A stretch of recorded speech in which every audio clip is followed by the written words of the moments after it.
Nós começamos o programa de hoje para falar sobre a importunação sexual e também assédio no ambiente corporativo. Para falar sobre esse assunto no tom maior, nós recebemos a advogada especialista em direitos humanos, Mayra Cardoso. Mayra, bem-vinda aqui ao Tom Maior. Olá, boa tarde a todas, todos. Estou muito feliz de estar aqui, ainda mais para falar de um assunto tão importante quanto esse. Antes, de entrarmos mais detalhadamente sobre esse assunto, eu queria que você definisse, quem nos acompanha aqui no Tom Maior, muitas pessoas não sabem a diferença, nem às vezes o que se trata mesmo, o assédio e a importunação sexual. Eu queria que você trazesse para a gente aqui a definição, e também as diferenças entre os dois termos que nós escutamos bastante, mas com certeza muitas pessoas ainda não entendem e não sabem, para poder identificar se é não ou vítima de do assédio ou até mesmo da importunação no ambiente de trabalho. Perfeito, eu acho excelente essa pergunta, porque muitas vezes quando a gente trabalha em ambiente corporativo, as próprias mulheres vítimas não sabem identificar as condutas, E por isso que é tão importante o treinamento, a educação. O assédio sexual, ele é uma ofensiva sexual, de cunho sexual, que o agente faz para a mulher. Então, vou dar um exemplo. Então, o chefe diz para a mulher vir sem calcinha, por exemplo, ou o chefe faz alguma ofensiva que sempre tem esse cunho sensual e sexual. Uma coisa que é muito importante, Essa conduta ela é tipificada no Código Penal, ou seja, é crime. E é um crime que a gente chama como crime próprio. Ou seja, tem umas peculiaridades. Primeiro que precisa ter essa condição de hierarquia. A pessoa tem que estar numa condição de chefia em relação à vítima. Além disso, para esse crime acontecer, para ter essa conduta típica, é necessário que essa conduta, que essa ofensiva por parte do agente, seja capaz de intimidar, ameaçar ou constranger a vítima. O que é diferente da importunação sexual? A importunação sexual é um tipo praticamente novo. Ele veio com aquele episódio do metrô de São Paulo, Não sei se todos e todas se recordam que um homem estava fazendo ali atos libidinosos no metrô. A partir de então, começou a se tipificar essa conduta, De fazer, atos libidinosos sem o consentimento da outra pessoa. Esse caso, a importunação sexual, ela é diferente do assédio. Porque na importunação não é necessário ter essa qualidade de hierarquia, de chefia, de direção entre quem faz o crime com a vítima. Nesse caso da importunação sexual, ele pode ser cometido por qualquer pessoa. E não é necessário também que a vítima se sinta ameaçada. É só o fato dela não anuir com o ato libidinoso. E é importante também, quando a gente fala do mercado corporativo, e falar também no assédio moral. O assédio moral é qualquer ofensiva, moral que colabore para difamar a pessoa, a vítima, que colabore para, por exemplo, um xingamento no mercado de trabalho, uma direção de voz mais ofensiva, por exemplo, agressiva, que acabe gerando danos psicológicos para a vítima. Nesse caso, da mesma forma como o assédio sexual, o assédio moral e psicológico, ele também precisa dessa condição de superioridade, de hierarquia, de estar na condição de chefe subordinado para acontecer e precisa ter uma ameaça aí a um dano psicológico para a vítima. Vou pedir a palavra aqui e perguntar para a Mayra, pelo que você está trazendo, Mayra, a gente pode ver que predominantemente são vítimas desse tipo de crime as mulheres, O porquê disso? O que você tem a nos dizer sobre isso? E dentro do grupo de mulheres que estão inseridas no ambiente corporativo, para a gente ficar nesse recorte, existe um grupo mais vulnerável ou não do que determinados grupos de mulheres, negras, brancas, determinados tipos de área de atuação? Como que é esse cenário? Olha, esse cenário, na realidade, o que acontece, Eu gosto muito de trabalhar a nossa socialização patriarcal. Somos socializados para reproduzir crenças patriarcais. E desde que a sociedade surge, o poder, ele é eminentemente masculino. E a mulher, sempre que tenta ocupar espaços de poder, o homem se sente de alguma forma ali ameaçado, né? E é por isso, né? Por causa dessa lógica que nós mulheres também somos socializadas para acreditar, é que muitas vezes quando a gente ocupa os mercados de trabalho, a gente se sente impostora, né? É como se aqueles postos a gente não merecesse estar nesses lugares. E aí a gente já entra e já ingressa no mercado de trabalho com essa questão da autoconfiança um pouco mais balizada, um pouco mais mitigada. Ocorre que, obviamente, como o poder ele é entendido como algo masculino, nada mais é que o assédio, uma ferramenta dessa socialização patriarcal para impedir que as mulheres ocupem espaços de poder. Porque, veja, nós quando ocupamos espaços de poder, muitas vezes sofremos inúmeras restrições. Somos reduzidas a objetos, às vezes, nas reuniões, temos dificuldades de ser ouvida. O assédio nada mais é do que outra ferramenta muito cruel da sociedade patriarcal de impedir com que ocupemos espaços de poder. E aí, adorei a pergunta também, que trouxe essa questão do recorte, porque temos pesquisas que mostram que as mulheres que estão mais suscetíveis a sofrerem assédio são as mulheres negras e que ganham salários mais baixos. Isso mostra que a nossa violência no país, em geral, e nas empresas não poderia ser diferente, ela tem um corpo específico. E esse corpo é de pessoas negras, é de pessoas de condições sociais mais baixas. Isso é muito triste, né? Então, e também demonstra que as mulheres mais privilegiadas dentro da empresa, elas também não sofrem o mesmo índice de assédio. E quem são essas mulheres? São mulheres brancas, são mulheres que tiveram mais condições de estar ali nesses postos. E uma questão que eu sempre falo, quando eu falo dessa questão do assédio, o que a gente percebe? Que é muito importante trazer a união no ambiente corporativo. Né? Que essas mulheres que estão lá no topo e estão ocupando cargos de chefia, lutem para unir com todas as outras mulheres para que esse ambiente seja mais inclusivo e mais seguro para todas. O grande problema é que muitas vezes essas mulheres que estão em cargos de direção e chefia, elas acabam compactuando com cenas de assédio. Então, elas acabam vendo situações e não reportando ou não tomando iniciativas para que a situação da mulher seja melhor e mais segura dentro do ambiente de trabalho. Estamos conversando aqui no Tom Maior com Mayra Cardoso, especialista, advogada especialista em direitos humanos e também trabalha com empoderamento feminino. Mayra, tem uma pesquisa aqui da Datafolha que mostra que 23% das mulheres entrevistadas nessa pesquisa, com idade entre 16 e 24 anos, afirmam já terem sido vítimas de assédio sexual no ambiente de trabalho, né? É um número, assim, expressivo, né? Como a gente pode avaliar esse cenário? O que podemos fazer, né, para mudar essas estatísticas? O debate em torno da desigualdade de gênero, ela de alguma maneira também fortalece, né, para que a gente diminua esses números, a quantidade, né, de importunação e também assédio sexual no trabalho. E você percebe também que nos últimos anos a notificação de casos está aumentando? As mulheres estão denunciando mais esses casos?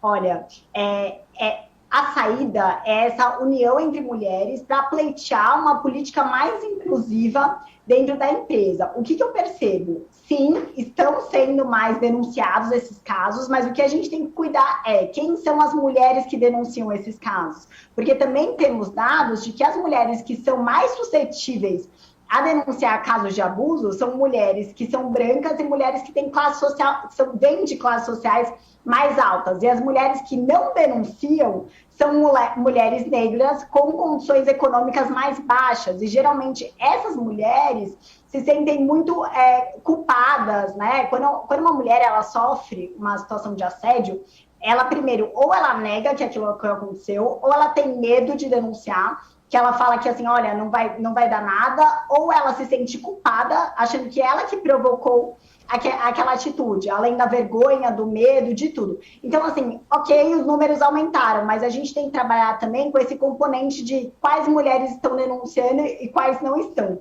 Porque também tem pesquisas no sentido de que as mulheres, o debate sobre o assédio, ele fica muito mais entre as mulheres que ocupam espaços de direção do que as mulheres que estão na base. Então, assim, a gente tem que entender para que esse dado ele não mascara uma realidade que talvez não seja correta. A gente pode perceber, né, Jéssica e Mayra, que a questão socioeconômica está diretamente relacionada, né, com essa questão do feminino, dos assédios, essa questão toda que a gente está tratando, né? Então, assim, é um problema, uma questão ligada a outra questão, criando um quadro, né? Ô, Mayra, você comentou sobre, você usou uma frase ótima, que eu achei que o poder, que eu percebi, né, na minha avaliação, o poder é eminentemente masculino. E ok, é uma realidade, né?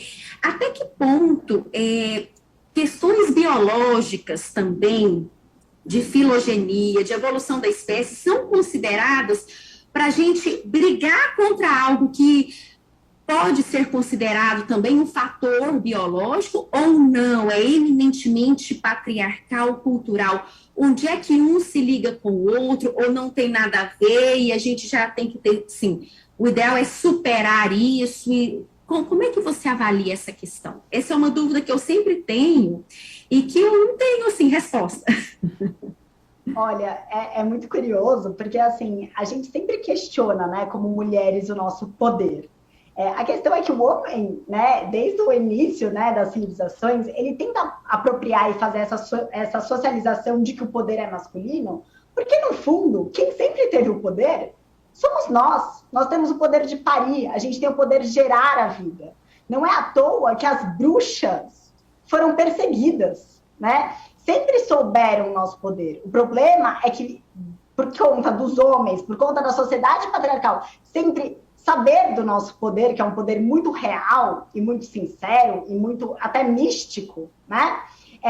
Eles desempoderaram, eles criaram artifícios para desempoderar a gente do nosso poder. E como eu percebo isso? Eu percebo isso porque mesmo as mulheres hoje, que elas sobem e elas ocupam espaços de poder, sabe como elas fazem isso? Se utilizando de recursos masculinos. Então elas passam a se vestir de um jeito masculino. Inclusive, a Angela Merkel até teve que fazer fonoaudióloga para falar mais grosso, porque ela acreditava que ela seria mais ouvida. Então, as mulheres que ocupam espaço de poder hoje, o que elas fazem? Elas se masculinizam para ter essa ideia e para reforçar essa ideia de que o poder é masculino, né? Então, qual é a saída? A saída é que a gente ocupe espaços e traga mais do feminino para esse espaço. Mas mais do que isso, a gente tem que remodelar esses espaços, porque esses espaços, do jeito que estão, eles não foram feitos para a gente. A gente tem que mudar, a gente tem que mudar as estruturas, né? A gente tem que trabalhar com questões... O grande problema é que o conceito de liderança masculino, ele é totalmente perverso, né? E muitas vezes a gente ocupa esses espaços e acaba reproduzindo esse próprio modelo. A gente tem que mudar essa estrutura. É uma estrutura psíquica, né? Mental, cultural também, né? É muito profundo, né, Jéssica? É muito profundo. Mayra, também eu queria que a gente avaliasse também o lado das empresas, né? Quando acontece um caso de assédio sexual na empresa, o que a empresa tem que fazer, né? Como também ela pode prevenir que esses casos aconteçam? Qual que é a função e o papel dela? É muito interessante que a empresa ela tem que entender que ela precisa investir nisso, né? Por quê? Acontece que tem um certo desinteresse da empresa em coibir essas condutas, porque a gente tem uma cultura, né? E geralmente esse assédio ele parte do top management da empresa, a nível de CEO e CFO, ou seja, da alta direção da empresa. Então existe um grande desinteresse da empresa em combater esse tipo de conduta. E a empresa tem que, na verdade, perceber o quanto é importante. A empresa vai perder investidor, a empresa vai perder dinheiro, ou seja, isso, né? E aí o empresário ele pensa muito na questão econômica, né? Investir nisso, em coibir o assédio, é basicamente pensar em como maximizar os recursos da empresa, porque se isso acontecer, a empresa vai perder muito dinheiro, né, com a gestão de imagem, com a gestão de danos. Então, a empresa, o que ela tem que fazer? Primeiro, é educação, é treinamento. Como eu falei, muitas mulheres nem sabem que elas estão ali, que aquilo é uma conduta de assédio, né? Então, assim, o que é o assédio, o que é importunação sexual? As pessoas, elas precisam saber. elas precisam saber que algumas atitudes, às vezes, que a gente entende, que as pessoas falam assim, é uma brincadeira, é uma sedução. Não é. São condutas de assédio. Então, assim, o treinamento para prevenção, ele é essencial. E o treinamento, ele tem que ser para todo mundo, para todos os níveis das empresas, desde lá de baixo até o top management da empresa. Além disso, a empresa, ela tem que ter um setor que seja capaz de coletar denúncias. Então, um canal de denúncias. Esse canal de denúncias, ele tem que ser eficiente, o que é a maior dificuldade das empresas. Por quê? Porque ele tem que garantir o sigilo, ele tem que ser algo que dê credibilidade para as pessoas irem lá e denunciarem. Isso vai muito também com a política da empresa em se mostrar intolerante em relação a essas práticas. Então, um canal de denúncia eficiente, aí tem que ver se esse canal de denúncia ele vai ser regido pelo RH ou se a empresa tem um setor de compliance e um processo investigatório dentro da empresa que assegure e proteja a palavra da mulher. Porque o que a gente percebe mesmo, né, nos nossos processos investigatórios, no inquérito policial, é que muitas vezes em crimes que envolvem a mulher, na condição de vítima, muitas vezes ela se passa e se contorce a realidade por conta da sociedade patriarcal e coloca-se ela na situação de acusado. Então, dentro da empresa, é necessário garantir um processo investigatório em que a palavra da mulher tem um alto valor, né? Porque a mulher, nessa condição, ela está numa condição de não de igualdade com quem cometeu a situação, né? A pessoa que cometeu o assédio, ela que tem que provar que não cometeu, por exemplo. E não a mulher que tem que ficar achando 1 milhão de recursos para mostrar que ela foi assediada. Então, basicamente, um código de conduta, né, da empresa tem que ter, mais um treinamento, tem que ter um canal de denúncias e um processo investigatório que realmente funcione e valide a palavra da vítima. Mayra, já para finalizar aqui então o nosso bate-papo, né, você explicando aí o que as empresas têm que fazer. Então, caso aconteça dentro de uma corporação, a lei, do ponto de vista da lei, são crimes, né, o abuso, o assédio sexual, a importunação, são crimes que na prática são punidos hoje aqui no Brasil. Nós tivemos também a reforma trabalhista, ela trouxe alguma alteração para esse crime de assédio sexual no trabalho também? Ou a gente tem que avançar também na questão da legislação? Olha, são crimes, são condutas que são punidas, né? O grande problema foi como eu falei, e aí a minha crítica ao sistema de justiça em todos os crimes que envolvam essa questão sexual. Hoje em dia, quando você vai fazer um boletim de ocorrência de um crime sexual, muitas vezes o próprio delegado ele te desempodera de fazer essa denúncia. Então, assim, infelizmente, eu não acredito que criar mais crimes e mais punições resolva. O que a gente tem que mudar é como que funciona o processo. E aí eu venho de uma linha do processo penal feminista de que a palavra da mulher, ela tem que ser mais validada em todo esse processo, né? Obviamente, ter condutas, ter tipos penais é muito importante, mas eu vou dar um exemplo. A Lei Maria da Penha, que a gente tem, é uma das melhores leis que existe. Já foi premiada internacionalmente. Mas sabe o que acontece? A gente continua tendo um alto índice de violência doméstica e continuamos tendo um elevadíssimo nível de feminicídio. Ou seja, as nossas leis não funcionam porque não adianta a gente criar punição se a gente não mexe na base, que é a educação. A gente tem que quebrar e tem que questionar a educação e as crenças patriarcais. Tá certo, conversamos aqui no Tom Maior com a Mayra Cardoso, advogada especialista em direitos humanos. Mayra, muito obrigada pela sua participação aqui conosco, seja sempre bem-vinda ao Tom Maior. Obrigada muito feliz de estar aqui, obrigada. Aí conversamos com a Mayra Cardoso, advogada especialista em direitos humanos, falando sobre crimes de importunação sexual e também de assédio sexual no ambiente corporativo.